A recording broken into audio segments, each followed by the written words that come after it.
Isaac del Toro comes in second, and Tadej Pogacar wins his fourth stage in the 2026 Tour de France. Great. And we start this 10-minute individual time trial with a summary of the most important cycling news today. July 18th. And we do it with that show of strength that the UAE team displayed today. When it seemed that Isaac del Toro was giving in the end he recovered, managed to take second place.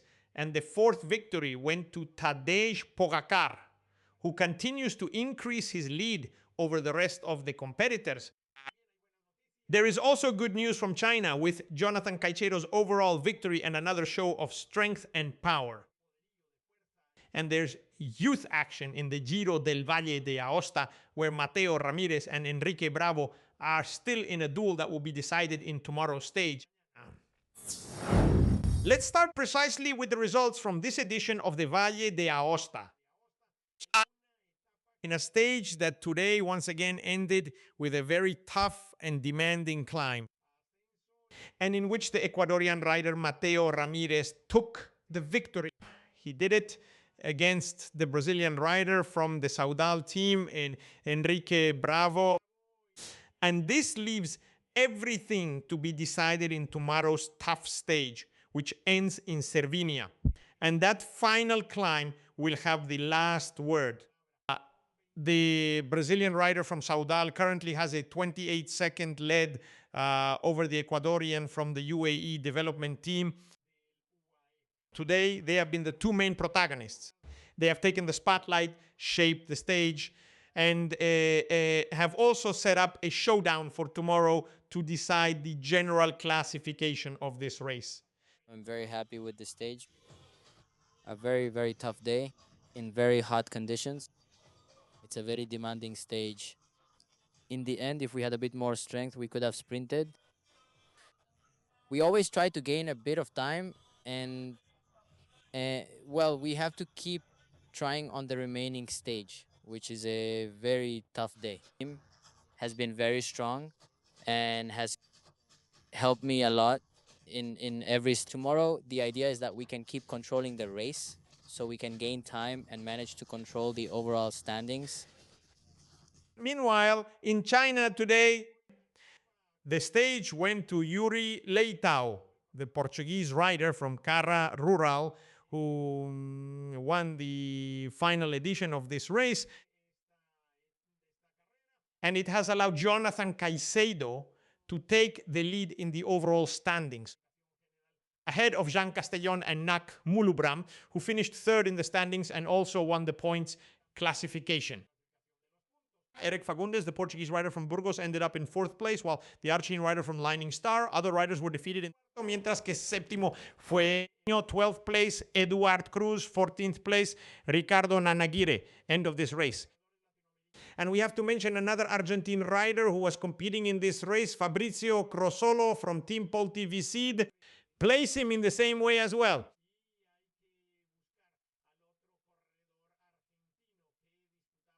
So congratulations to Jonathan.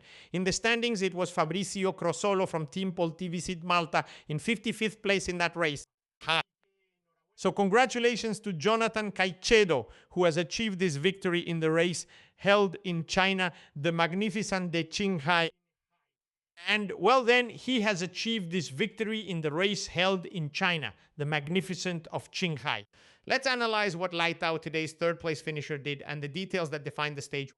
In the standings, once again, Jasper Philipsen has earned the 25 points from the intermediate sprint compared to Mads Pedersen's 20. Is that close battle for the points classification in the Tour de France still going on as we approach the decisive moments of the race? Because it will be the intermediate sprints that decide this classification, since there are only 2 stages left that will end in a bunch sprint. So all the riders who are aiming for that classification will have to be very careful with those intermediate sprints. The chain of climbs began, where a group of brave riders led by Richard Carapaz tried to win from the breakaway. But once again, the UAE team kept a tight control of the gap and the pace, with the idea of allowing Tadej Pogacar to win. Since we all knew that was going to happen in the stage, I'll skip the intermediate details. However, there are many things we need to analyze. Because in the breakaway attempted by Thomas Pitcock's group, several riders from the Ineos team got involved. And they didn't support that breakaway in any way to help open up a bigger gap, which was what the UAE team wasn't going to allow. However, if they had taken action, a slightly more proactive, more aggressive attitude, that gap probably would have forced the UAE team to work differently. But that didn't. In the end, that possibility fell apart. Pidcock was left behind. He would lose more than 3 minutes at the finish line. And with him, the Ineos riders were also dropped. In fact, Egan Bernal has moved up a position. He is now 11th in the overall standings after finishing in that spot. 14th in the stage, but practically without any chances unless something extraordinary happens off the bike to get into the top 10 of that classification. It was a rather strange move by the Ineos team. Meanwhile, Red Bull Bora kept pushing with Remco Evenepoel and Florian Lipowitz, that duo that keeps fighting but always ends up dropping off in the final kilometers. That's the feeling, that they're really on the limit, and at no point have they managed to be more aggressive than the rest of their rivals, especially UAE and Visma Lease a Bike. Middle Trek has once again fallen into that habit of spreading their objectives too thin.